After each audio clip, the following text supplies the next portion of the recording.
সম্পাদককে গ্রেপ্তারের প্রতিবাদ ও মুক্তির দাবিতে তৃতীয় দিনের মতো কর্মবিরতি অব্যাহত রেখেছে শ্রমিকরা। বন্ধ রয়েছে ডিপো থেকে জ্বালানি তেল উত্তোলন ও পরিবহন, এতে তেল সংকটে পেট্রোল পাম্পগুলো। এ বিষয়ে আরও জানাতে নগরীর ফেরিঘাট এলাকা থেকে যুক্ত হচ্ছেন রামিম চৌধুরী। রামিম, কর্মবিরতির কারণে পেট্রোল পাম্পগুলোর মজুদও নিশ্চয়ই ফুরিয়ে আসছে। দ্রুত সমস্যা সমাধান না হলে কি বড় ধরনের সংকট তৈরি হবে কিনা জানাবেন।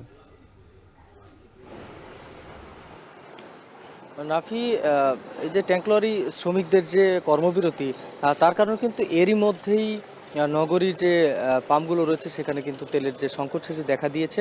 আমরা সকাল থেকে কিন্তু বেশ কিছু তেলের পাম্পে আমরা গিয়েছিলাম এবং সেখানে আমরা দেখেছি যে পেট্রোল, অকটেন এবং ডিজেলের যে তাদের যে পরিমাণ থাকার কথা এই সময়, সেই পরিমাণ কিন্তু এখন নেই। আমরা যে পেট্রোল পাম্পে এই মুহূর্তে রয়েছি এখানে কিন্তু ডিজেল এবং ডিজেলের পরিমাণ কিছুটা বেশি থাকলেও কিন্তু এখানে পেট্রোল এবং অকটেনের পরিমাণ অনেকটাই কম রয়েছে বলে এখানকার কর্মকর্তারা আমাদেরকে জানিয়েছেন। তারা বলছেন যে আগামী আর 2 থেকে আড়াই ঘন্টার মধ্যেই কিন্তু যে পেট্রোল এবং অকটেনের যে সরবরাহ সেটি কিন্তু এখানে শেষ হয়ে যাবে এবং এরপরেই কিন্তু তারা বেশ বড় ধরনের একটি সমস্যায় পড়বেন।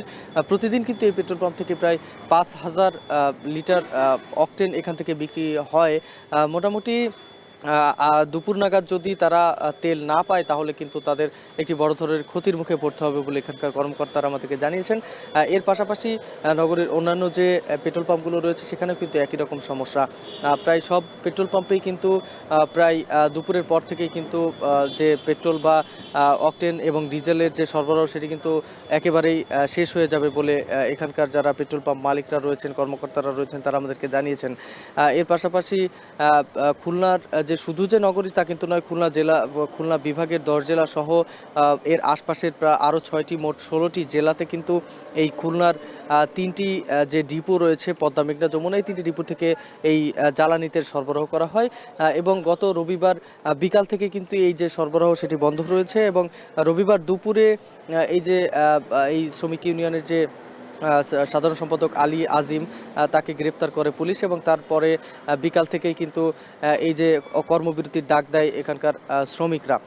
তারপর থেকেই গতকালকে আমরা দেখেছি সকাল থেকেই কিন্তু কোনো ট্রাকেই কিন্তু লোড দেওয়া হয়নি তেল, যার ফলে কিন্তু বিভাগের কোনো জায়গাতেই তেলের যে সরবরাহ সেটি কিন্তু হয়নি, যার ফলেই কিন্তু এই পেট্রোল পাম্পগুলো তেলের যে সংকট সেটি কিন্তু সংকটে পড়তে যাচ্ছে। তবে তাদের একটি দাবি রয়েছে যে দ্রুতই যেন এই যে সমস্যাটি রয়েছে সেই সমস্যার সমাধান করে পেট্রোল পাম্পগুলোতে আবারও তেলের সরবরাহ করা হয়। তবে শ্রমিকরা যেটি বলছেন যে তাদের যে দাবি রয়েছে যে তাদের যে নেতা আলী আজিম, তাকে গ্রেপ্তার করা হয়েছে, তাকে দ্রুতই নিঃস্বার্থক মুক্তি দিতে হবে এবং এর পাশাপাশি বিভিন্ন শ্রমিক নেতারা রয়েছেন যাদের বিরুদ্ধে নানা রকম হয়রানিমূলক মামলা এখনো পর্যন্ত রয়েছে, সেই সব মামলাও কিন্তু প্রত্যাহারের দাবি জানিয়েছেন তারা।